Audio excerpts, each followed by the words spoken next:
No doubt in your mind that that dog was cued to alert on that car? Yes, correct.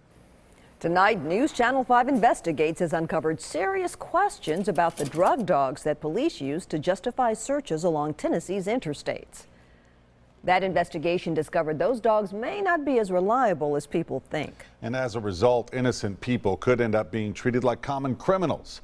News Channel 5's chief investigative reporter Phil Williams continues his exclusive investigation. Phil. Well, as you know, this part of our investigation began when a California police officer and his wife contacted us about their own experience right here in Middle Tennessee, an experience with officers looking for suspected drug money that they can seize to fund their agency. Hey guys, how you doing today? This dashcam video shows how the encounter began. It just happened so fast and I was upset and I was tired. Lisa and Ronnie Hankins were on their way back home to California after a cross-country trip for a family funeral when they got stopped in Dixon County by an interstate interdiction agent with the 23rd Judicial District Drug Task Force, supposedly for a traffic violation. Come on, have a seat in my truck for me. It's safer there. I got upset when he took my wife out of the car. There's no reason to take her out of the car. We say there's not anything illegal in it. Do you mind if I search it today to make sure? I have to talk to my husband. When Lisa refused to give him permission, I said, I haven't done anything for you to search my car.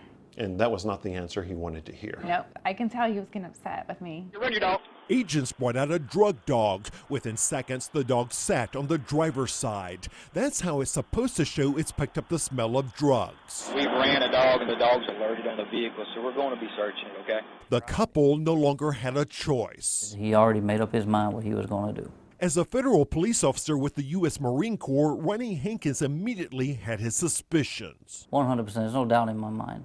They cued that dog.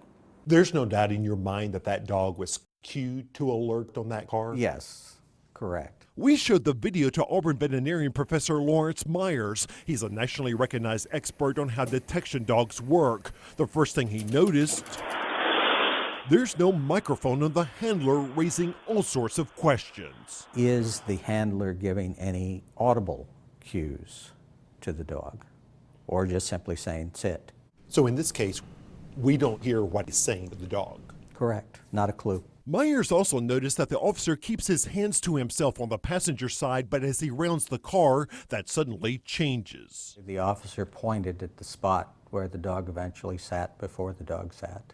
That's actually a cue. Intentional? I don't think so. Myers said it could be a training issue. Dogs take their cues from people. I must go investigate. What is he pointing at? And having stopped and paused in the whole thing, the officer then releases tension on the leash. The dog goes, sit. Our investigation also uncovered another traffic stop where one interdiction agent from the 23rd takes his dog around a vehicle once, twice, 3 times without getting an alert. Instead of accepting the result, he blames the dog's arthritis. That's when another officer brings out his dog. After 2 rounds, he gets an alert, finally giving officers a reason to search. One of them is definitely wrong. Which one? In fact, a thorough search of the truck found no evidence of drugs or anything illegal. The dog doesn't alert, so they assume there must be something wrong with the dog. Right. And when the dog alerts and nothing is found, there must be some reason that it did alert.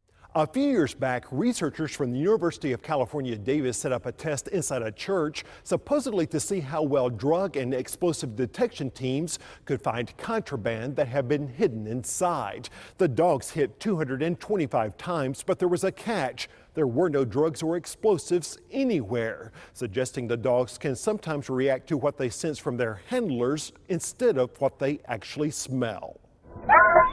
In fact, a review of reports kept by the 23rd shows that out of 24 alerts this year, in 15 cases, officers did not come up with any contraband that they could seize. Still, those reports show officers wrote up why they thought they got the alerts. The car was a California rental. A friend could have had marijuana the night before.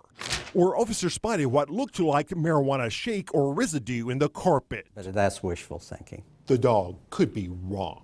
Oh, absolutely. Dogs are frequently wrong. But they don't want to put that down in their report. And I don't know why. There's no reason that they should have violated our civil rights against search and seizure.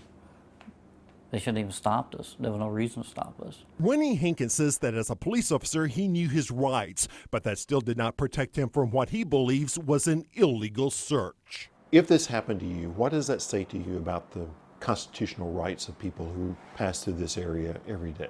There's no telling how they get violated. Again, no drugs were found in that car. As a result of the election of a new DA, there is, however, new leadership at the 23rd Drug Task Force, and those officials are reacting to our investigation. They are putting in place strict new requirements about videotaping such searches, and if officers don't like the results they get from one drug dog, like we saw in that video, they will not be allowed any longer to use a second one.